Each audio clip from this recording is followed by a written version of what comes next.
नमस्कार, मैं हूं आशीष त्रिपाठी आपके साथ और शुरुआत करेंगे, दिखाएंगे आपको 7 की कड़क खबरें।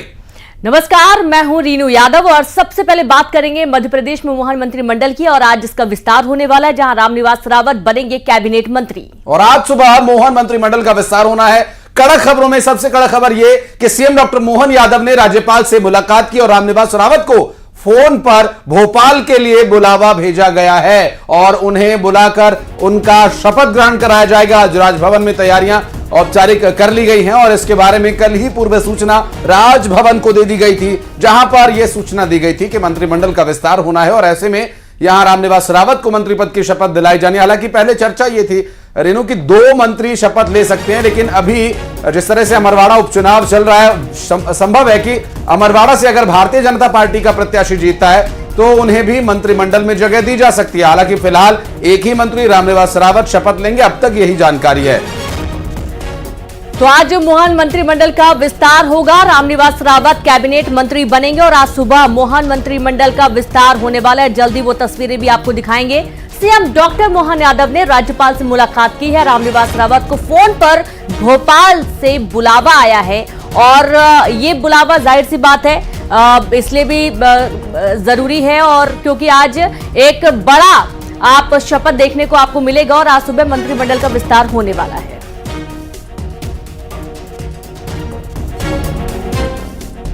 और शाजापुर से खबर, जहां सोशल मीडिया पर आपत्तिजनक पोस्ट डालने पर हंगामा हुआ। यहां धार्मिक भावना भड़काने वाली पोस्ट के बाद बवाल शुरू हुआ। दरअसल युवक ने धार्मिक भावना भड़काने वाली पोस्ट स्टेटस पर शेयर की थी। युवक की गिरफ्तारी को लेकर बड़ी संख्या में लोग कोतवाली थाने पहुंचे। पुलिस ने आरोपी के खिलाफ मामला दर्ज कर लिया है। देर रात की तस्वीरें देखिए जब हंगामा बरपा और उस दौरान पुलिस समझाइश में जुटी रही। सोशल मीडिया पर आपत्तिजनक पोस्ट पर हंगामा हुआ है और इस दौरान युवक ने धार्मिक भावना भड़काने वाली पोस्ट स्टेटस पर शेयर की थी, जिसके चलते उसकी गिरफ्तारी की मांग की गई है। का रहने वाला कोई पप्पू खतला करके कोई मुसलमान है, उसने मोहर्रम पर्व पर कोई नमाज में ऐसा कुछ अनसीन डाल दिया था जो मुसलमानों की धार्मिक भावनाओं को ठेस पहुंचा रहा था। उस पोस्ट के वायरल होने से पूरे समाज में एकदम उद्वेलना हो गई, घृणा की भावनाएं फैल गई, धार्मिक भावनाएं उद्वेलित हुई उनकी। उसके विरुद्ध प्रकरण पंजीबद्ध कराने के लिए थाने पर उपस्थित हुए। उन्होंने हेड स्पीच में 299 आईपीसी के तहत उसके विरुद्ध प्रकरण पंजीबद्ध किया है और उसके विरुद्ध कठोरतम कार्रवाई करने का अगला प्रयास करेंगे। और ज्यादा जानकारी के साथ संवाददाता सुनील हंचोरिया जुड़ गए हैं। सुनील, युवक की गिरफ्तारी की मांग की जा रही थी, क्या कोई एक्शन लिया गया इस पर? देखिए, प्रारंभिक जानकारी उसके मुताबिक जो युवक है उसकी गिरफ्तारी को लेकर बड़ी संख्या में लोग कोतवाली थाने पहुंचे थे और कोतवाली थाने ने भी इस पूरे मामले में युवक के खिलाफ धार्मिक भावनाएं भड़काने का मामला कायम किया। धारा 299 के तहत उसके खिलाफ प्रकरण पंजीबद्ध कर लिया गया है। हालांकि गिरफ्तारी की कोई अधिकृत सूचना पुलिस की तरफ से अभी तक फिलहाल उपलब्ध नहीं करवाई गई है, लेकिन पुलिस अधिकारियों का दावा था कि जल्द ही इस युवक की गिरफ्तारी कर ली जाएगी। चूंकि इस समय त्योहारों का वक्त चल रहा है और ऐसी स्थिति में तो सोशल मीडिया पर आपत्तिजनक पोस्ट डालने के बाद पुलिस ने जो है इस पूरे मामले में तुरंत एक्शन दिखाया है। चूंकि एक ही समुदाय से जुड़ा है पूरा मामला था, युवक भी उसी समुदाय से, उसने अपने समुदाय के खिलाफ धार्मिक भावनाएं भड़काने का जो पोस्ट किया था, उसके बाद लोगों में गुस्सा था और उसके बाद पुलिस अब इस पूरे मामले की जांच में जुटी है। चलिए, नजर बनाए रखिएगा सुनील, आपका इस पूरे मामले पर जानकारी देने के लिए बहुत धन्यवाद। नीट पेपर लीक केस से जुड़ी 38 याचिकाओं पर आज सुप्रीम कोर्ट में सुनवाई होगी। Chief justice DY Chandrachud, justice JB Pardiwala और मनोज मिश्रा की बेंच मामले में सुनवाई करेगी। बता दें कि इससे पहले केंद्र और NTA ने सुप्रीम कोर्ट में अपना हलफनामा दाखिल किया है। वहीं केंद्र सरकार ने नीट UG की परीक्षा दोबारा कराए जाने की मांग का विरोध किया है।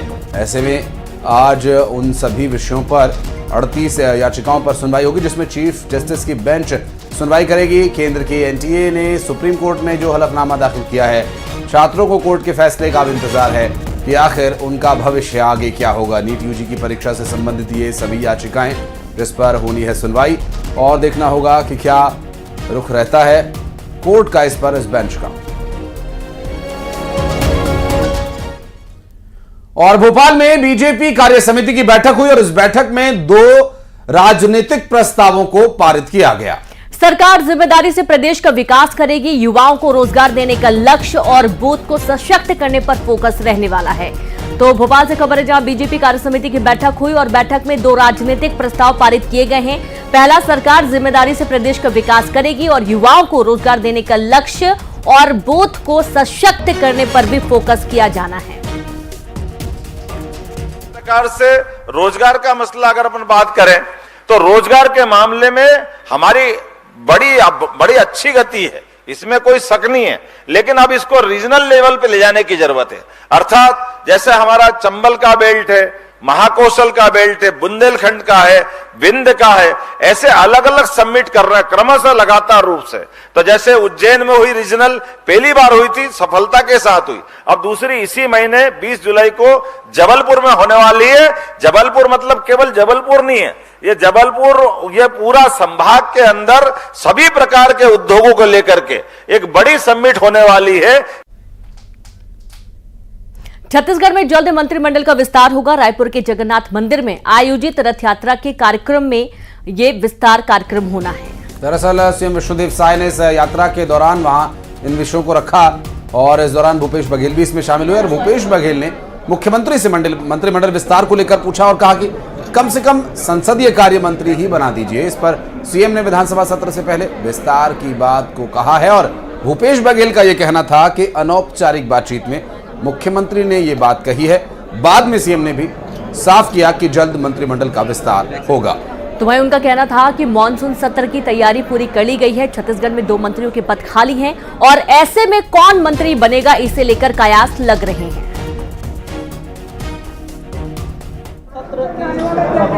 क्या कुछ तैयारियां सरकार की? सब तैयारी है, क्या कुछ पूरी तैयारी है, संशोधन विधेयक इंतजार करिए। मैं भी विष्णु जी से ये बोल रहा था कि भाई कम से कम संसदीय कार्य मंत्री बना दो, विधानसभा सत्र चल रहा है तो बोले विधानसभा पहले बनेगा, ये बोल रहे थे। मेरी बातचीत हुई, अनौपचारिक बातचीत थी, भाई दूसरे विभाग तो आपके पास रह जाएगा, लेकिन संसदीय कार्य मंत्री तो होना चाहिए विधानसभा में, जिसे हम लोग लगातार डायलॉग करते रहे। और उज्जैन से बड़ी खबर आपको बता दें, एक दुकान में भीषण आग लगने का मामला सामने आया है। समय रहते दमकल ने पाया आग पर काबू। 3 दमकलों ने आग पर काबू पाया। बड़ा हादसा टला। आग लगने के कारणों का फिलहाल पता नहीं चल पाया है। और ये देखिए तस्वीरें, जब ये भीषण आग लगी और देखते ही देखते पूरी दुकान में ये आग फैल गई। और ये आग बुझाने के दौरान जो प्रयास चल रहे थे फायर ब्रिगेड की तरफ से, वो तस्वीरें भी हम आपको दिखा रहे हैं। आग की लपटें काफी तेज यहाँ से उठती हुई दिखाई दे रही हैं। और राहत की बात यह रही कि अब तक इस पूरी दुर्घटना में कहीं कोई जनहानि की खबर नहीं मिली है। और हालांकि काफ़ी मशक्क़त आग बुझाने के लिए करनी पड़ी और इस आग को काफ़ी मशक्क़त के बाद काबू कर लिया गया। उज्जैन से एक दुकान में आग लगने का ये पूरा मामला सामने आया, जहाँ पर राहत की बात एक रही कि किसी तरह का कोई जनहानि का समाचार यहाँ से नहीं मिला है। हालांकि आग किस वजह से लगी, क्या कारण था, ये अभी तक स्पष्ट नहीं हो पाया है। और ये देर रात की एक्सक्लूसिव तस्वीर आपकी टीवी स्क्रीन पर, जब ये आग लगी और उसे बुझाया जा रहा था। फिलहाल आग कैसे लगी है कारण स्पष्ट नहीं है, लेकिन आग देखते देखते फैल गई, जिससे समय रहते बुझा लिया गया। तो वहीं जगदलपुर में बाइक में आग लग गई। युवकों के बीच मारपीट हुई थी और मारपीट के बाद युवकों ने ही बाइक में आग लगा दी। बीच सड़क पर ये वारदात हुई और आसपास जो लोग थे वो खड़े तमाशा देखते रहे। और कोतवाली थाना इलाके का ये पूरा मामला है।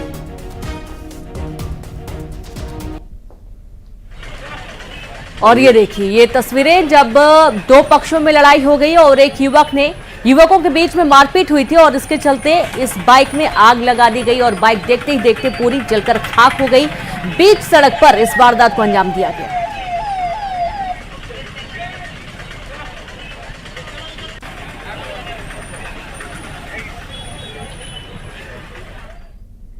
और बढ़ते आगे, आज से 2 दिन की रशिया की यात्रा पर प्रधानमंत्री नरेंद्र मोदी रवाना होंगे और आज शाम प्रधानमंत्री और राष्ट्रपति पुतिन की मुलाकात भी होनी है। प्रधानमंत्री के सम्मान में रात्रि भोज देंगे राष्ट्रपति पुतिन। और आज का दिन बहुत ही खास है क्योंकि आज प्रधानमंत्री नरेंद्र मोदी रूस यात्रा पर जाने वाले हैं, जहां पर आज शाम प्रधानमंत्री और राष्ट्रपति व्लादिमीर पुतिन की मुलाकात होगी। पीएम के सम्मान में रात्रि भोज का आयोजन किया जा रहा है। राष्ट्रपति व्लादिमीर पुतिन की तरफ से ये रात्रि भोज का आयोजन होने वाला है। भारत और रशिया दोनों के जो द्विपक्षीय संबंध हैं वो बीते लंबे समय से मित्रवत रहे हैं। कई मौकों पर रशिया ने भारत को और कई मौकों पर भारत ने रशिया को हमेशा सपोर्ट किया है और ये मित्रवत संबंध बने रहें इसके लिए द्विपक्षीय वार्ता की आवश्यकता है।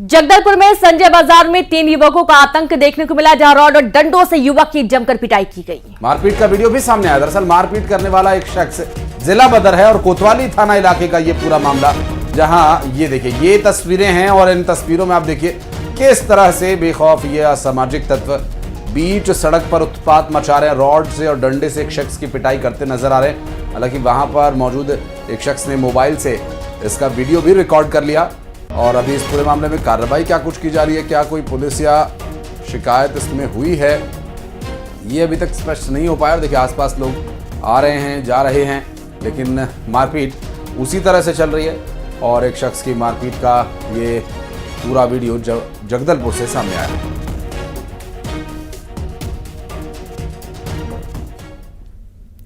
और खबर मुरैना से, जहां अपराधियों के हौसले इस कदर बुलंद हैं कि उन्हें पुलिस का जरा भी खौफ नहीं है। ताजा मामला शहर के अंबाहा बाईपास रोड पर हर विलास गार्डन के पास का है, जहां प्रांशी ऑनलाइन ग्राहक सेवा केंद्र के संचालक से लूट की वारदात को अंजाम दिया गया। बाइक से 3 नकाबपोश बदमाशों ने दुकान में घुसकर कट्टा और पिस्टल से फायर किया और पैसे मांगे। नकाबपोश बदमाश रुपए लूट कर यहां से फरार हो गए। घटना की सूचना तत्काल पुलिस को दी गई। पुलिस ने अज्ञात बदमाशों के खिलाफ मामला दर्ज कर लिया है, मामले की जांच में जुट गई है। आया है उसमें थाना कोतवाली में अपराध पंजीबद्ध हुआ है। इसमें मूल रूप से 3 जो है मुंह बांध करके नकाबपोश बदमाश आते हैं। एक मोटरसाइकिल जो स्प्लेंडर मोटरसाइकिल है और आकर के वहाँ पर जो है कट्टा दिखा करके उससे 50,000 रुपये लूट के लेके जाते हैं। बड़ौदा बाजार आगजनी मामले में गिरफ्तारी की गई है। भीम आर्मी के पूर्व जिला अध्यक्ष को गिरफ्तार किया गया। दरअसल ओम प्रकाश बंजारे को पुलिस ने गिरफ्तार किया। वीडियो फुटेज के आधार पर यह गिरफ्तारी हुई। अब तक 156 लोगों की गिरफ्तारी हो चुकी है। भीम आर्मी के पूर्व जिला अध्यक्ष को गिरफ्तार किया गया, क्योंकि वीडियो फुटेज में ये शख्स नजर आया और अब तक 156 लोग इस पूरे मामले में गिरफ्तार किए जा चुके हैं। आपको बताते चलें कि आगजनी का ये पूरा मामला था, जिसमें अभी तक जो गिरफ्तारी हुई है वो 156 लोगों की हुई है और इसमें भीम आर्मी का पूर्व जिला अध्यक्ष भी शामिल है।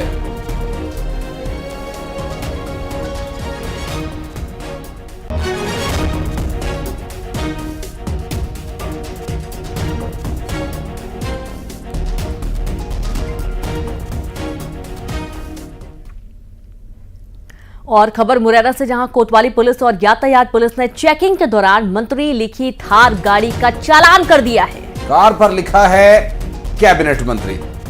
सुधर गए तो गुर्जर कौन कहेगा, मेला लगेगा तो गुज्जर आएगा। मॉडिफाइड थार पर ये अजीबोगरीब स्लोगन्स लिखे हुए थे और यातायात पुलिस ने इस गाड़ी को जब देखा तो इस पर चालानी कार्रवाई की गई है और चालान काट दिया गया। थार पर 16,000 रुपए का चालान किया गया।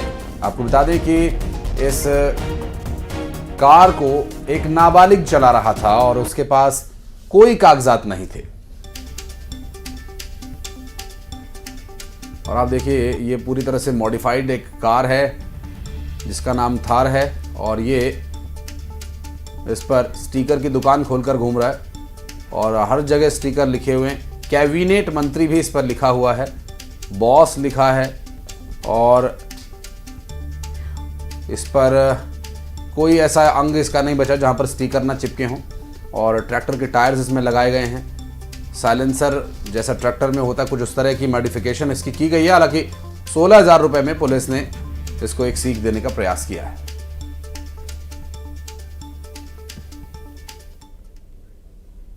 और बढ़ते आगे, आपको बता दें क्राइम ब्रांच इंदौर ने मुखबिर की सूचना पर कार्रवाई करते हुए 5 पिस्तौल बरामद की है और एक आरोपी को भी पकड़ लिया गया। साल 2023 अक्टूबर नवंबर में क्राइम ब्रांच इंदौर ने दबिश देकर अवैध पिस्तौल के साथ एक आरोपी कैलाश को पकड़ा था। कैलाश ने ही पकड़े गए इस आरोपी का नाम बताया था। कैलाश की निशानदेही पर 12 बोर के 5 पिस्तौल के साथ ही सोहन को पकड़ लिया गया है। और ये देखिए, ये 5 पिस्तौल भी बरामद की गई हैं और आरोपी जो सोहन है उसे पकड़ लिया गया है।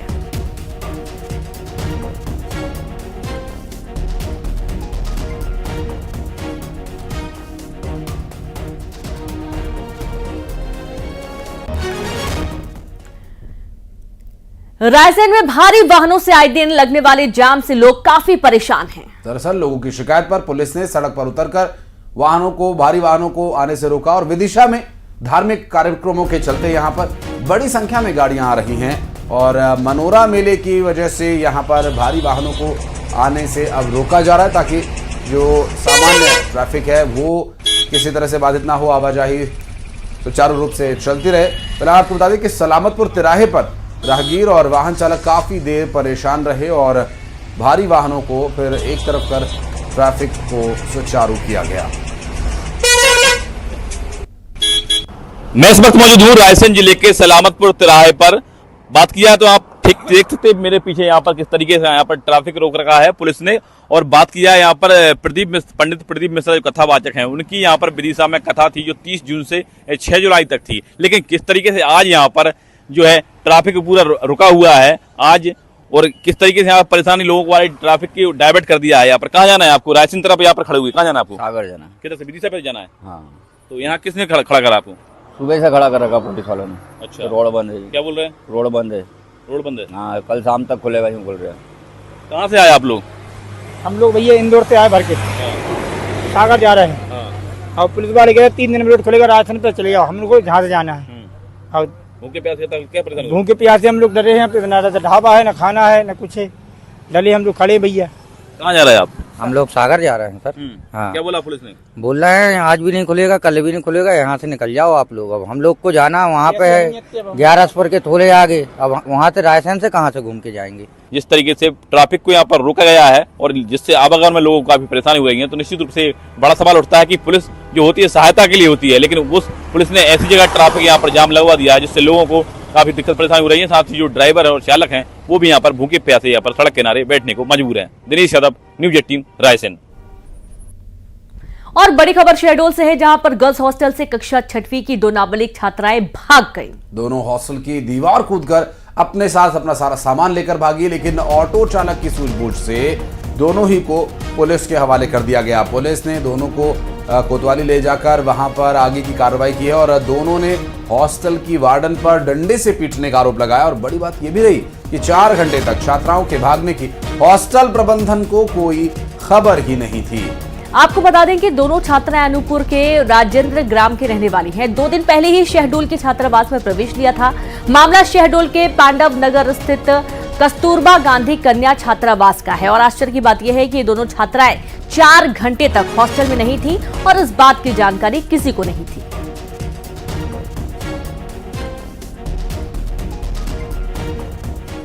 और छत्तीसगढ़ कांग्रेस के प्रदेश अध्यक्ष ने कांग्रेस छोड़कर जाने वाले नेताओं को लेकर एक बड़ा बयान दिया है। उनका कहना था कि जो सत्ता भोगी हैं वो कांग्रेस छोड़कर जा सकते हैं। दीपक बैजू ने कहा कि जो संघर्ष के साथी हैं वो आज भी पार्टी के साथ हैं। इसके साथ ही कांग्रेस नेता ने साफ कर दिया कि जिन लोगों ने पार्टी छोड़ी है उनकी वापसी नहीं होगी। सत्ता के भोगी हैं वो जा सकते हैं, लेकिन जो संघर्ष का साथी है वो कांग्रेस पार्टी से आज भी खड़े हैं। इसलिए ऐसे लोगों के लिए कांग्रेस में कोई भी स्थान नहीं है। रही बात, हम 15 साल हमारी कांग्रेस पार्टी ने संघर्ष किया, सरकार बनाए, हम सरकार में आज नहीं है। फिर इस आने वाला 5 साल हम जनता के बीच में संघर्ष करेंगे और 2028 में हम फिर से सरकार बनाएंगे। गरियाबंद में दंतल हाथी की दहशत फैली हुई है। फिंगेश्वर के गडियारी के आसपास दहशत से 12 से ज्यादा गांवों में वन विभाग का अलर्ट जारी किया गया। हाथी की वन विभाग निगरानी भी कर रहा है और हाथी ने कई लोगों की जान भी ली है और ऐसे में ये निगरानी और भी आवश्यक हो जाती है और भी सतर्कता के साथ निगरानी किए जाने की आवश्यकता है, क्योंकि ये हाथी कई लोगों की जान ले चुका है और अब ऐसे में ये और ज्यादा लोगों को नुकसान न पहुंचाए, इसके लिए वन विभाग लगातार निगरानी कर रहा है। जो दंतैल हाथी है वो फिंगेश्वर वन परिक्षेत्र के गनियारी के आसपास मौजूद है और देखिए कि लगातार हाथी की मॉनिटरिंग यहाँ पर किया जा रहा है। गजराज दल यहाँ पर मौजूद है और गजराज वाहन के साथ लगातार बराबर से ट्रैक किया जा रहा है कि हाथी किस ओर जा रहा है। गनियारी के आसपास जो लगे गांव हैं, लगभग 12 से अधिक गांव हैं, वहां हाई अलर्ट जारी कर दिए हैं। लोगों को बाहर निकलने के लिए वो मना कर रहे हैं, हिदायत दे रहे हैं, क्योंकि जो हाथी है वो बेहद ही अकेले में खतरनाक हो जाता है। और देखिए कि यहाँ पर मौके पर जो है हाथी मित्र दल है वो मौजूद है, जो बराबर यहाँ पर ड्यूटी कर रहे हैं और हम यही से जानकारी चाहेंगे। सर, अभी हाथी का लोकेशन अभी गनियारी के आसपास है, जंगल में विचरण कर रहे हैं। हमारे स्टाफ द्वारा पूरा गांव में सब अलर्ट कर दिया गया है कि कहीं भी निकल सकता है ऐसा करके। तो देखिए कि हाथी कभी भी किसी भी वक्त किसी गांव में निकल सकता है और खुर्सा गनियारी ये जो गांव लगा हुआ है, इस पूरे इलाके में कहीं भी हाथी निकल सकता है। तो हाई अलर्ट मोड पर इन इलाकों को रखा गया है और एक हाथी जो है खूब इस ओर तेजी से बढ़ रहा है। न्यूज़ 18 के लिए गरियाबंद से शेख इमरान। और बारिश का मौसम होने की वजह से कान्हा टाइगर रिजर्व के कोर जोन में अब सफारी बंद कर दी गई है, लेकिन वन्य प्राणियों की सुरक्षा के लिए पार्क के वन कर्मियों का काम बढ़ गया है। यहां उनकी सुरक्षा में वन कर्मी मुस्तैदी से लगे हुए हैं। वनों की सुरक्षा के लिए पैदल वाहन और हाथियों की मदद से गश्ती की जा रही है, जिससे पूरे इलाके में सुरक्षा बनी रहे। कान्हा टाइगर रिजर्व में 16 हाथियों का दल है, जिसमें कान्हा प्रबंधन ने 8-8 हाथियों के 2 ग्रुप बनाए हैं, जो कि पहुंच विहीन जंगल की निगरानी कर रहे हैं। और इसके साथ ही कान्हा टाइगर रिजर्व के सरही, किसली और कान्हा परिक्षेत्र में 50 कर्मचारियों के 11 दल बनाए गए हैं। में बारिश जब बहुत होती है तो क्योंकि नदी नालों में पानी काफी चढ़ जाता है तो कई क्षेत्र दुर्गम हो जाते हैं कान्हा टाइगर रिजर्व के अंदर, तो प्रोटेक्शन एक बहुत मुश्किल कार्य हो जाता है। तो हमारा जो अगले 3 महीने मानसून के हैं उसमें सबसे ज्यादा फोकस इसी बात पे रहता है कि कोई भी क्षेत्र अछूता ना रह जाए। इसके लिए हम विभिन्न तरीकों से बुंदेलखंड के केदारनाथ कहे जाने वाले श्री जटाशंकर धाम में बारिश के साथ ही नजारा मोहक हो गया। बारिश से जटाशंकर धाम पूरी तरह से जलमग्न हो गया। चारों तरफ से तेज आवाज के साथ बहता हुआ पानी दिखाई दे रहा है और धाम में मानो झरना बह रहा है। तस्वीरें देखकर भी आप अंदाजा लगा सकते हैं कि यहाँ भगवान जटाशंकर का दर्शन करने के लिए आपको किस तरह से भीगते हुए जाना है।